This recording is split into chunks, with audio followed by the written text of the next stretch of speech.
दोस्तों, वीडियो प्रारंभ करें इससे पहले मेरा आप सबसे निवेदन है, शिक्षा विभागीय जानकारियों, सूचनाओं और नवीनतम अपडेट्स पाने, साथ ही इस यूट्यूब चैनल पर जो मैं अपने जीवन के अनुभव साझा करता हूं, उनको प्राप्त करने के लिए मेरे इस चैनल शिक्षक ज्ञान बाय अनिल को अभी सब्सक्राइब करें।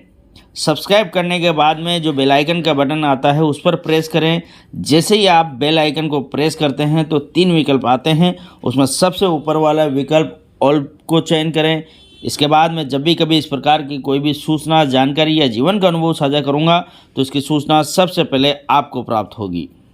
दोस्तों, पिछली राजस्थान सरकार ने राज्य कर्मचारियों के लिए पुरानी पेंशन अर्थात ओपीएस लागू कर दी थी। ओपीएस लागू करने का जो नोटिफिकेशन जारी हुआ था, उसमें जो ओल्ड पेंशन स्कीम से संबंधित नए नियम थे, उनको लेकर के मैंने एक वीडियो जारी किया था। यदि आपने वो नहीं देखा है तो आप उस वीडियो को जरूर देखिएगा दोस्तों, क्योंकि उसमें आपको किन शर्तों के आधार पर पुरानी पेंशन मिलेगी उसकी पूरी जानकारी दी हुई है।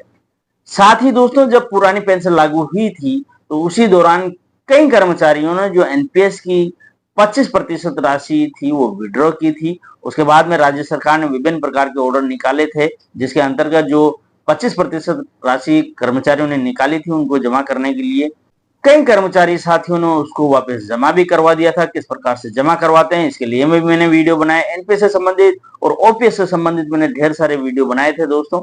जिसकी भी आपको जरूरत हो उसको आप दोस्तों आप डिस्क्रिप्शन बॉक्स में जाकर के देखें। मैं सभी वीडियो के लिंक वहां पर डाल दूंगा, या फिर आप हमारे शिक्षक ज्ञान बाय अनिल यूट्यूब चैनल को विजिट भी कर सकते हैं। वहां पर भी आपको सभी जानकारियां देखने को मिल जाएंगी।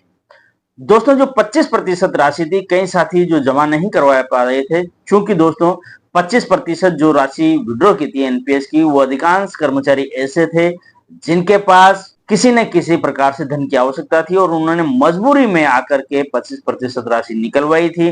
अब चूंकि राजस्थान सरकार ने अचानक से ऑर्डर के ऊपर ऑर्डर निकाले कि भाई जो राशि आपने निकलवा ली है उसको वापस जमा करवाइए, वरना उसमें जो भी प्रावधान थे वो वहां पर थे, उनसे संबंधित मैंने वीडियो बनाए हैं और अपने राय भी उसमें दी थी। इसी प्रकार से जब बातें चली, उसके बावजूद भी कई जो कर्मचारी साथी थे उनके पास पैसा था ही नहीं।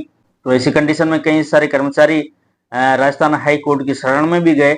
वहां से स्टे मिला उस आदेश पर जिसके तहत 25% राशि को जमा कराने का जो आदेश हुआ था उससे। परंतु जो वो आदेश था उससे संबंधित भी सारी डिटेल को लेकर के मैंने वीडियो बनाया था, उसको भी कई साथियों ने देखा था और उससे संबंधित उसको अच्छे से समझ करके लोगों ने प्रतिक्रियाएं व्यक्त की थी। जिनको पैसा जमा कराना था या नहीं कराना था उस डिसीजन पर वो पहुंचे थे। इसके बाद भी दोस्तों कई सारे साथी ऐसे थे जो राजस्थान हाई कोर्ट पर जो रिट लगी थी स्टे के लिए, उसमें कई सारे साथियों ने मेरे से पर्सनल भी ये पूछा था कि स्टे के लिए हमें हाई कोर्ट में जाना चाहिए या नहीं जाना चाहिए। अब चूंकि दोस्तों मैंने भी वो 25% राशि अपने घरेलू और निजी कार्य के कारण निकलवाई थी, परंतु लगभग 1.25 लाख के आसपास की वो रकम थी और आवश्यक कार्य में खर्च होने के बाद एक बड़ी रकम एक छोटे कर्मचारी के लिए एकदम से इकट्ठा करके वापस जमा करवाना आसान नहीं था। इस कारण से मैं भी जमा नहीं करवा पाया था।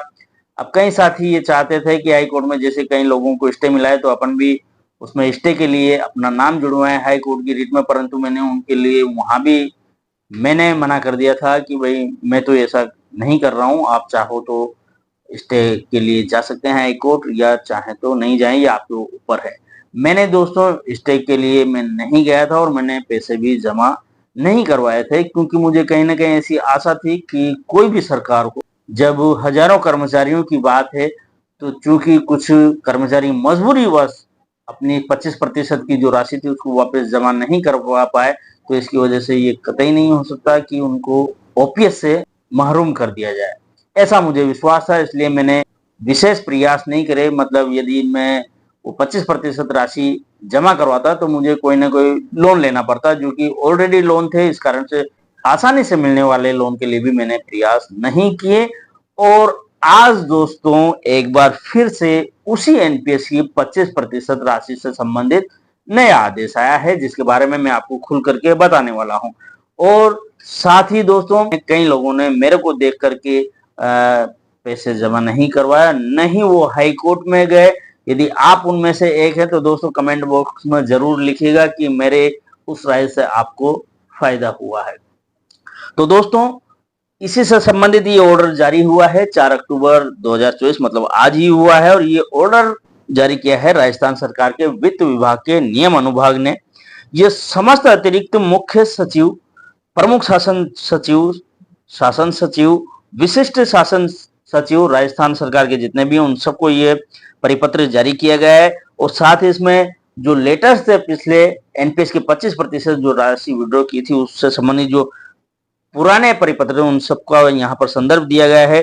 उसमें यहाँ पर स्पष्ट रूप से लिखा गया है कि वित्त विभाग के परिपत्र दिनांक 28 अगस्त 2022 एवं 6 सितंबर 2022 में उल्लेखित निर्देशों के क्रम में पुनर्विचार कर 1 जनवरी 2004 एवं उसके पश्चात नियुक्त जिन कार्मिकों ने 1 अप्रैल 2022 से परिपत्र जारी होने की दिनांक जो कि 4/10/2024 है, मतलब जो ये परिपत्र जारी हुआ है 4/10/2024 तब तक एनपीएस के अंतर्गत राशि का आहरण कर लिया था, उनकी आहरित की गई राशि जमा कराने की शिथिलता प्रदान की जाती है। साफ साफ दोस्तों स्पष्ट इसमें लिखा है आज दिन तक, मतलब जो आज की तारीख है, जिस तारीख में ये ऑर्डर जारी हुआ है, ये परिपत्र जारी हुआ है, इस तारीख तक जिन्होंने भी एनपीएस की 25% राशि आहरित की थी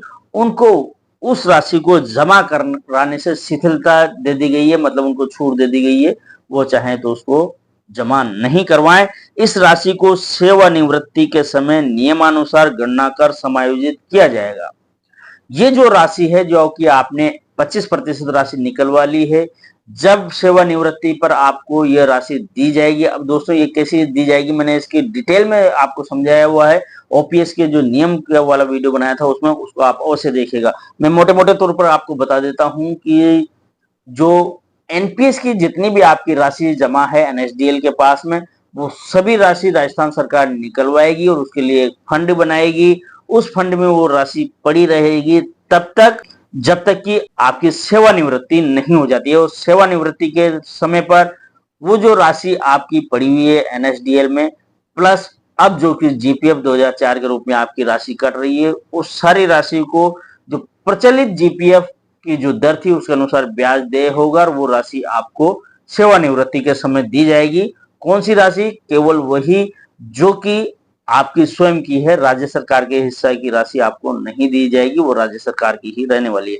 ऐसा मैंने उसमें बताया था, ये स्पष्ट है दोस्तों। अब जो राशि आपको सेवानिवृत्ति के समय मिलेगी उसमें से वो राशि घटा ली जाएगी जो कि आपने 25% निकाल ली है और वापस जमा नहीं करवाई है। ये साफ साफ यहाँ पर इस ऑर्डर से समझ में आता है। साथ ही दोस्तों यहाँ पर यह भी स्पष्ट कर दिया गया है कि इस परिपत्र के जारी होने के उपरांत भी यदि दिनांक 1 जनवरी 2004 एवं उसके पश्चात नियुक्त कार्मिकों द्वारा एनपीएस के अंतर्गत राशि आहरण के लिए आवेदन किया जाता है तो संबंधित कार्मिकों को राजस्थान सिविल सेवा नियम 1996 के अंतर्गत पात्र नहीं माना जाएगा तथा उन्हें पुरानी पेंशन योजना का लाभ देय नहीं होगा। सीधी सी बात है दोस्तों, यदि 1 जनवरी 2004 के बाद नियुक्त कर्मचारी जो ये परिपत्र जारी हुआ है, उसके बाद ये परिपत्र कब जारी हुआ है?